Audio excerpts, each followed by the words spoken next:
Yep,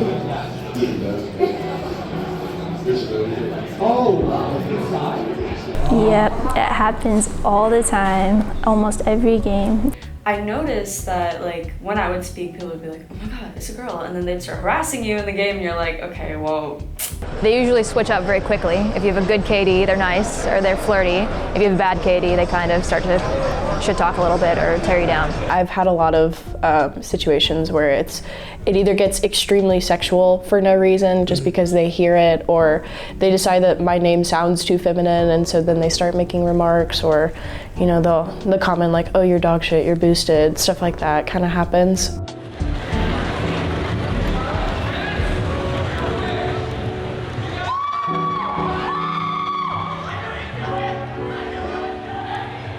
One thing that is actually kind of sad is that the statistics around women feeling like they are, like it's not a positive experience in the industry, and that there's sort of some, you know, whether you want to call it toxicity or harassment, that percentage of people that state that is the case has actually increased in the past 2 years.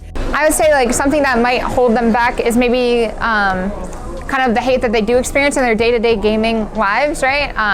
They don't want it on a bigger stage. It's obviously amplified, right? Like I'll get some DMs like, hey, like you shouldn't be playing this game. Like you need to like go do something like more productive, etc.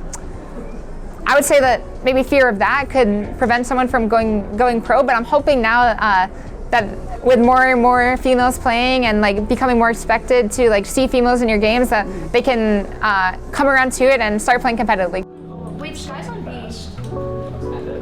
I'll spend for their long. I'm so sorry. Your help is much helpful. So really, it's just.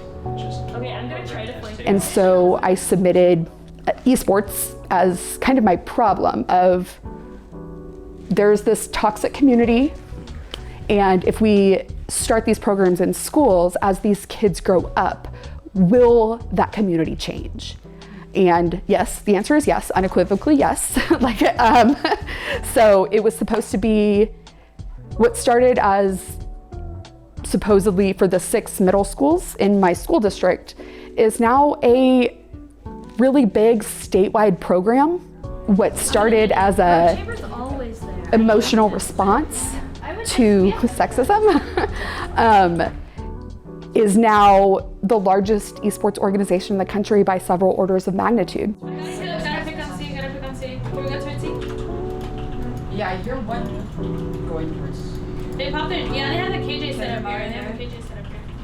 I don't have to worry about coming and being like, oh my god, I have to prove myself, It's like, there is like a familial aspect with playing with my friends and like other girls, because they're not just here to, they don't have this card that they can pull on you, like you're a girl card, like we're all girls. They like me, bro. Yeah, They're on site. Guys, I all. Don't be scared.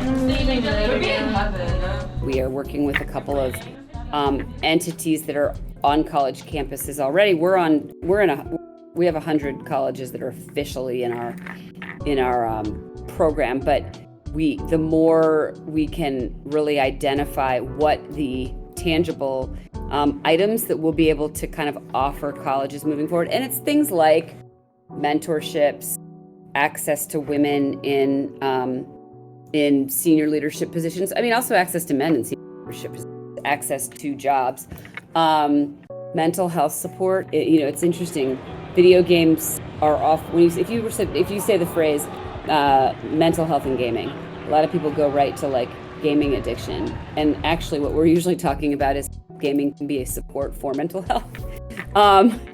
And so that's a really important, I think, topic. But certainly support for challenges, emotional challenges women experience.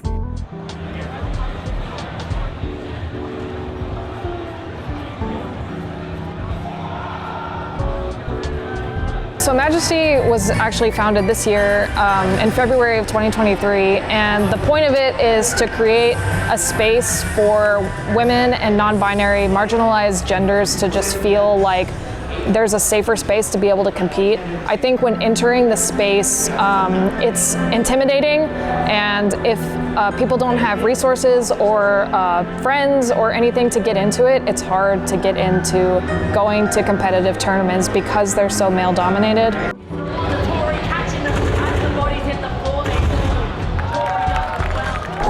I would say, obviously right now, Riot made game changers like, non-binary people could compete now, and transgender people could compete now in NA.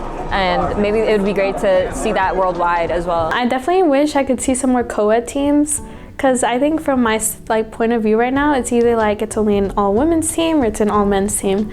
I really want to see some more co-ed teams. I know they exist, I know they're out there, but I would really love to see, more. As the kids that are in high school and middle school and even college now grow up, they're seeing women at the head of organizations, women at the head of leagues and at the different game publishers. And so they're never gonna think it's weird. And they're never gonna wonder why a woman's there.